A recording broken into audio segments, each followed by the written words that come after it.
Tinatayang umabot sa 32.7 milyon na halaga ng iligal na sigarilyo ang nasabat sa Police Regional Office 10 sa isinagawang back-to-back anti-smuggling operation sa bayan ng Magsaysay, Misamis Oriental nitong Abril 3, 2026.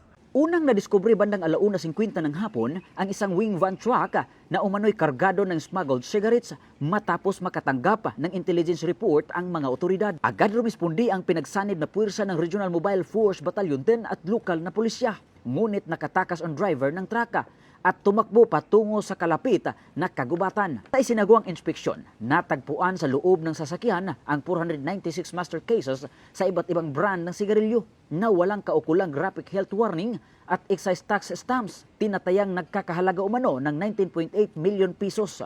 Kabilang sa mga nakumpiskang brand ang Green Hills, New Orleans, Casablanca at Modern Cigarettes. Samantala, sa hiwalay na operasyon bandang 4:40 ng hapon, isa pang abandonadong wing van truck ang nadiskubre sa Purok 5 Barangay Candies. Laman nito ang 322 master cases ng pinaghinalaang smuggled cigarettes na nagkakahalaga umano ng 12.8 million pesos.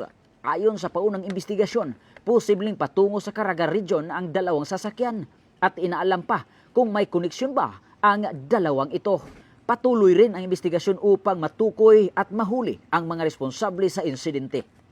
Ang lahat ng nakumpiskang ebidensya ay nasa kustodiya na ng pulisya at nakatakdang i-turnover sa Bureau of Customs para sa tamang disposasyon. Samantala, pinuri ni Police Regional Office and Regional Director Police Brigadier General Christopher N. Aburrahano ang mabilis at koordinisadong aksyon ng mga operatiba. Binigyang diin niya na nanatiling alerto ang kapulisan laban sa mga iligal na aktibidad ngayong Semana Santa at hindi niya papayagan ang sinumang samantalahin ang panahong ito.